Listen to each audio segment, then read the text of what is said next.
कैसे हैं आप सभी। में आशा है कि आप सभी पूर्ण रूप से स्वस्थ होंगे और जो भी आपको ऑनलाइन के माध्यम से पढ़ाया जा रहा है उसे आप बहुत अच्छे तरीके से पढ़ रहे होंगे और समझ रहे होंगे। तो बच्चों, आज मैं आपके विषय अध्यापक स्नेहिता श्रीवास्तव कक्षा 8 के बच्चों को पाठ 2 नीलकंठ नामक पाठ पढ़ाने जा रहे हैं, जिसे आप बहुत ध्यानपूर्वक पढ़ेंगे। बच्चों, ये नीलकंठ पाठ जो है वो महादेवी वर्मा की एक कहानी है। महादेवी वर्मा ने अनेक कहानियां लिखी जो पशु पक्षियों से संबंधित हैं।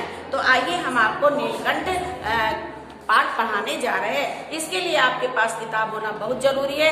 जब आपके पास किताब होगी तभी आप एक एक लाइन को, एक एक पैराग्राफ को पढ़ सकेंगे और फिर उसमें से प्रश्न उत्तर भी आप निकाल सकते हैं और रिक्त स्थान जो भी है आप उसको पूरा किताब को मतलब पाठ को फिल कर सकते हैं। आप लोग किताब अवश्य मंगाइए और कापियों में जो PDF दी जा रही है आप उसको लिखिए अवश्य। तो आइए हम आपको पाठ पढ़ाते हैं। उस दिन एक अतिथि को स्टेशन पहुंचाकर मैं लौट रही थी कि चिड़ियों और खरगोशों की दुकान का ध्यान आ गया और मैंने ड्राइवर को उसी ओर चलने को आदेश दिया। बच्चों, एक दिन की बात है, लेखिका जो है अपने एक अतिथि को छोड़ करके स्टेशन पहुंचा करके लौट रही थी कि रास्ते में उसे खरगोश और चिड़ियों की दुकान दिखाई दी और ड्राइवर से लेखिका ने वहां चलने का आदेश दिया। बड़े मियाँ चिड़िया वाले की दुकान के निकट पहुंचते ही उन्होंने सड़क पर आकर ड्राइवर को रुकने का संकेत दिया।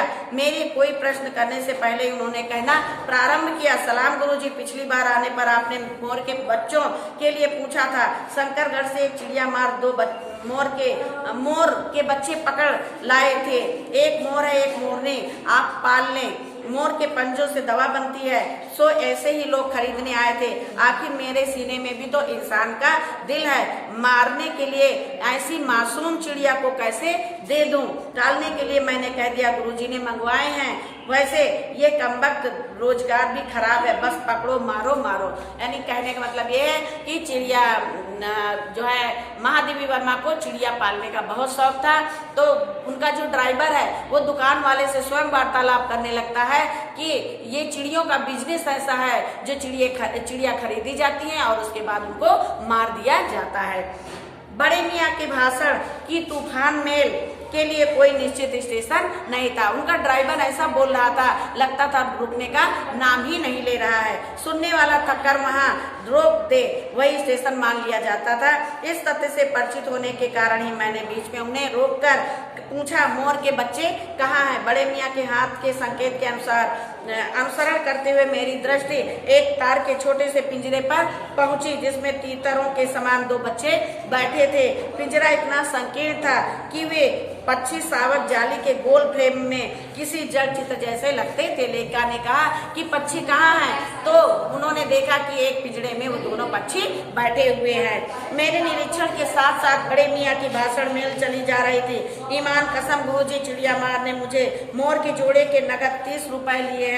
बराहा कहा है भाई, जरा सोचो तो, अभी इनसे कोई खासियत नहीं है कि तो इतनी बड़ी कीमत ही मांगने चला।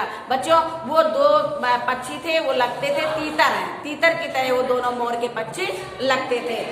तो कुछ लोगों ने जब लेखिका घर लेके आती है उन बच्चों को, तो कुछ लोग कहते हैं ये तीतर के बच्चे हैं, तुम्हें ठग लिया गया है। लेकिन लेखिका नहीं मानती, वो कहती है नहीं, ये मोर के बच्चे ही हैं। प्रारंभ में जो मोर के बच्चे होते हैं वो तीतर के ही तरह लगते हैं क्योंकि तब उनके पंख नहीं निकले होते हैं। घर पहुंचने पहले अपने पढ़ने लिखने के कमरे में उनका पिंजरा रखा। पहले तो लेखिका ने उन बच्चों का पिंजरा अपने पढ़ने लिखने के कमरे में रखा, फिर 2 कटोरे में सत्तू छोटी छोटी गोलियां बनाकर रखा। फिर उन बच्चों को खाने के लिए सत्तू की छोटी छोटी गोलियां बनाई और उनको पिंजरे में रख दिया। अंत में लुका छुपी से थककर उन्होंने मेरे रद्दी कागजों की टोकरी में अपने नए बसेरे का गौरव प्रदान किया। जब बच्चे छोटे छोटे थे, वो चलते चलते थक जाते थे, तो लेखिका के पास एक जो है रद्दी कागज का ढेर था, वो उसी में आकर के उन्होंने अपना घर बना लिया। इस प्रकार फिर आश्वस्त हो जाने पर कभी मेरी मेज पर, कभी कुर्सी पर और कभी मेरे सिर पर अचानक आबिर होने लगे। जैसे जैसे बच्चे लेखिका को पहचानने लगे वैसे आके कहीं लेखिका के कंधे पर बैठ जाते, कहीं उनके सिर पर बैठ जाया करते थे। वैसे वो चूहों पर भी आक्रमण नहीं करते थे। वो बच्चे जो थे वो चूहों पर आक्रमण नहीं करते थे। उनकी दृष्टि आयरे गहरे मेरी मेज को अपना सिंहासन बना ले, ये इससे चित्रा जैसे अभिमानी मार्जरी के लिए असह्य ही कही जाएगी। मतलब उनके पास एक बिल्ली भी थी, बहुत से जानवर थे, बिल्ली थी, उसका नाम मार्जरी था। ठीक है, वो मार्जरी बिल्ली जो थी वो लेखिका के मेज को ही अपना घर मानती थी। धीरे धीरे दोनों मोर के बच्चे बढ़ने लगे। उनका कार्यकलाप वैसा ही क्रमशः और रंगमय था जैसा इल्ली से तितली का बनना।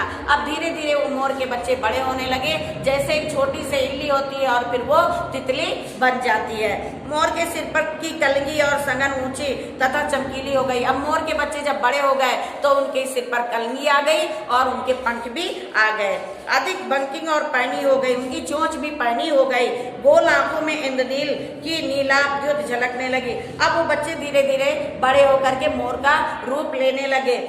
रंग रहित पैरों की गर्वीली गति ने एक नई गरिमा से रंजित कर दिया। बच्चों, मोर बहुत सुंदर होते हैं, लेकिन उनके पैर जो होते हैं वो जो है बहुत बदसूरत होते हैं। उनकी गर्दन ऊंची कर देखना, विशेष भंगिमा के साथ उसे नीचे कर दाना चुगना, पानी पीना, टेढ़ी कर शब्द सुनना आदि क्रियाओं में से जो सुकुमारता और सौंदर्य था उसका अनुभव उन्हें देखकर ही किया जा सकता था। गति का चित्र नहीं आंका जा सकता।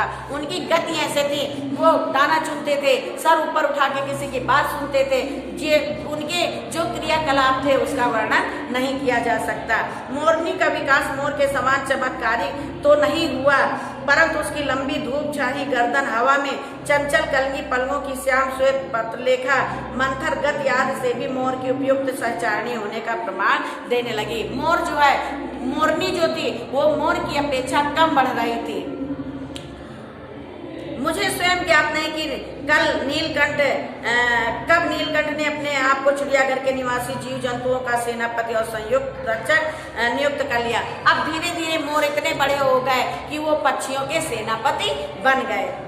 खरगोश के छोटे बच्चों को वो चोंच में उनके कान पकड़कर ऊपर उठा लेता और जब तक वे अंतर्क्रंद न करने लगते उन्हें अधर में लटकाए रहते। अब धीरे धीरे बच्चों, मोर लेखिका के घर में बहुत से पशु पक्षी थे, तो मोर क्या करते थे, खरगोश के बच्चों को अपनी चोंच में उठा लेते थे और तब तक टांगे रहते थे जब तक कि खरगोश के बच्चे चिल्लाने नहीं लगते थे। तो इस प्रकार बच्चों, खरगोश के बच्चों से वो सांप जो है, मोर जो होता है वो सांप को मार डालता है, तो खरगोश के बच्चों से सांपों से भी वो उसकी सुरक्षा करता था। इस प्रकार एक बार जो है सांप आए और खरगोश के बच्चों पर आक्रमण करने लगे, तो मोर ने अपनी चोंच से उनको मार दिया।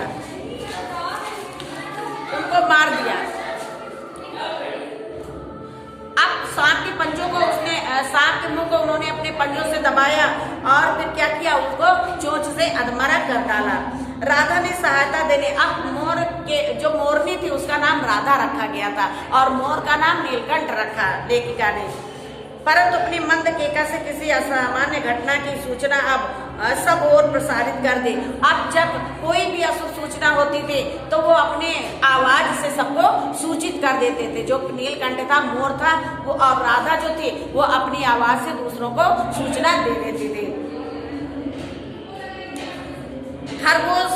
शिशु खरगोश के पास गया और रात भर उसे पंखों के नीचे रखकर उछलता देता रहा।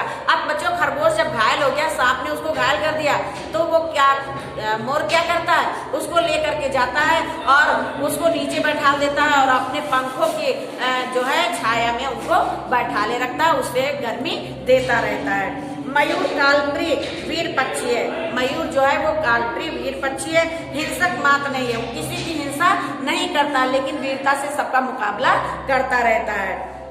चील आदि की श्रेणी में नहीं रखा जाता, उसका जीवन ही क्रूर कर्म है। चील जो है, चील किसी प्राणी को झपट्टा मार के खा जाता है, लेकिन मोर ऐसा नहीं करता। वो अपने पंजों से, अपने चोंच से किसी की रक्षा कर सकता है लेकिन हिंसा नहीं कर सकता है। नीलकंठ ने उसकी जातिगत विशेषताएं तो थी ही, उनका मानवीकरण भी हो गया था। मेघों की सांवली छाया में अपने इंद्रधनुष के गुच्छे जैसे पंखों को मंडलाकर बनाकर जब वो नाचता था, तब उस नृत्य में एक सहजता ताल लय रहता था। आगे पीछे दाहिने बाएं क्रम में घूमकर वो किसी अलक्ष्य सम में ठहर जाता था। बच्चों, आप लोग जानते होंगे कि जब बादल सावन के महीने में जब बादल उमड़ घुमड़ के आते हैं तो मोर जो है उनको देख करके नाचने लगता है। राधा नीलकंठ के समान नहीं नाच सकती थी। राधा जो थी मोरनी, वो नीलकंठ मोर के समान नाच नहीं सकती थी, परंतु उसकी गति में भी एक छंद सा रहता था। वह नृत्यमग्न नीलकंठ की दाहिनी ओर के पंख को छूती हुई बाई ओर निकल जाती और बाएं पंख को स्पर्श करके दाहिनी ओर, यानी मोर के साथ वो मोरनी भी नाचा करती थी। ये बात बताया जा सकता है, परंतु अचानक एक दिन वो मेरे जाली घर के पास पहुंचते ही अपने झूले से उतरकर नीचे आ गया और पंखों की सतरंगी मंडलाकर छाता तान कर नृत्य की भंगिमा खड़ा हो गया। तब से नृत्य भंगिमा नृत्य का क्रम बन गई। प्रायः मेरे साथ कोई ना कोई देसी विदेशी भी आ जाते थे उन मोरों को देखने। यानी लेखिका कहती है कि उन मोर और मोरनी को देखने के लिए हमारे साथ विदेशी भी आ जाया करते थे। कई विदेशी महिलाओं ने उस पर परफेक्ट जेंटलमैन की उपाधि डाली।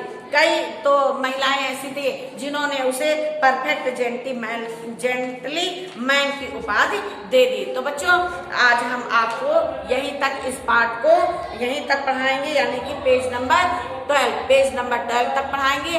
इसके आगे का पाठ हम आपको दूसरे टर्म में पढ़ाएंगे।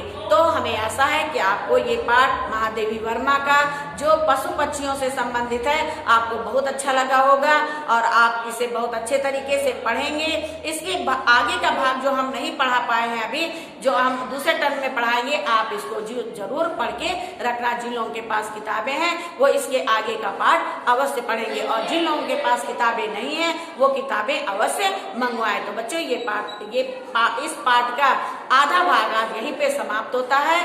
धन्यवाद।